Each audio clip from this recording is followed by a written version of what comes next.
Thank you very much. I'm Tambe Honourine Enow. I'm a Cameroonian, but I reside in Belgium. I'm a PhD student in climate change and sustainable development policies at the University of Nova in Lisbon, Portugal. And I sit on the advisory board of the United Nations Climate Technology Center Network, which is the implementation arm of the technology mechanism of the UNFCCC. And I'm also the founder of a youth-led organization called Africa Climate and Environment Foundation, which is focused on mobilizing and empowering African youth to take actions for the climate, the environment, and for sustainable development. Thank you very much, Professor. May I ask you to introduce yourself? Well, I'm Jean-Pascal van Ypersele. I'm a climate scientist at the University of Louvain in Belgium, former IPCC vice chair, and now I'm running for the position of chair of the IPCC, the Intergovernmental Panel on Climate Change. Okay. So, Honourine, you are at the moment based in Belgium, and you view the problems of climate change, and from Africa in particular, from the capital of Europe.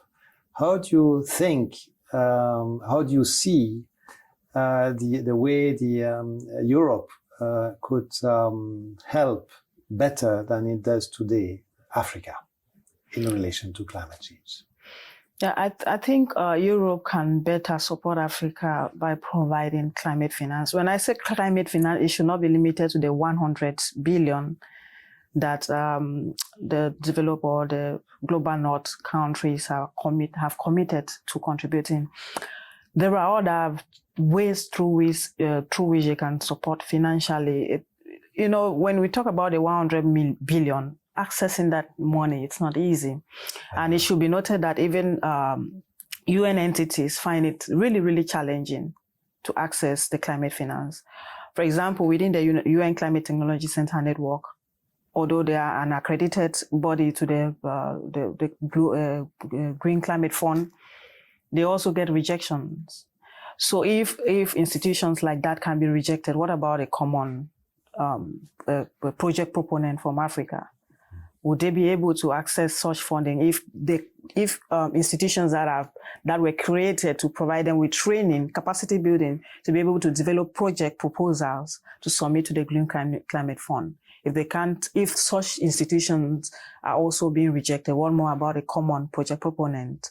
So I think what Europe should do is to actually start thinking of how they can also contribute to the likes of the UN Climate Technology Center Network, because accessing funding from the UN Climate Technology Center Network is a bit easier. Accessing the technical assistance from them, it's a bit easier. So I think they should, even though they could do that, the normal contribution for the 100 billion, they should also keep aside something for entities, institutions that are focused on technology transfer, because we actually need those technologies at grassroots level, and our needs are urgent, but accessing climate finance can take 3 to 5 years. If you have suggestions on how the IPCC could do better to take into account the needs of Africa, please tell me, I'm listening. I think the IPCC and every other assessment, global assessment processes, really, when they want to address issues, they are kind of surface level. Just like the global stocktake or every other assessment, we want to see them come into our communities to have first-hand information on what's going on the ground. We want them to really see how climate change is impacting our community. They should not just sit behind their computers and getting articles that have been written by people and so on, and then drawing conclusions from them. And moreover, most of those reports are mostly, they end most often at sub-regional level, or if they want to even go further at national level. But you see nothing at sub-national or local community level, you know. So they cannot really capture what's going on the ground in the most vulnerable communities. Professor, one thing that caught my interest with you is the fact that you've been trying to reconcile science and policy. And that's something that a lot of people have not come to realize, that it's what we need in the world at the moment, not science operating separately from policy. Like, that's not possible. So in order for us to actually have a policy paper that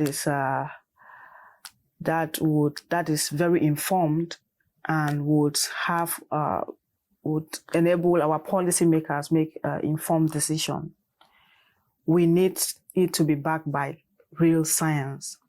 And knowing you, I know you have a strong background in science, and you're also very much into policy right now. So I strongly believe that if you're the chair of the IPCC, the document, the policy, the paper for policymakers will be very solid.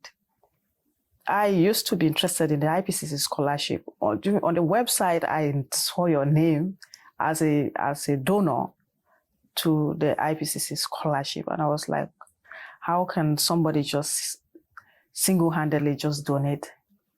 And this is towards youths from developing countries that are conducting research on the ground. So I see you, Professor, as somebody who really cares about what's going on the ground, and who also cares about empowering young researchers that are underprivileged from developing countries, young researchers like myself. So that is something that is really touching, because that's an act of inclusiveness. You've been trying to make sure that such young people gain access to the space. I think anybody who has a just mind, who is looking from a just angle, would want to vote you in as the chair of the IPCC. Thank you, Honourine. I will certainly work very hard to try to achieve as many as your dreams. Thank you, Professor. Thank you so much.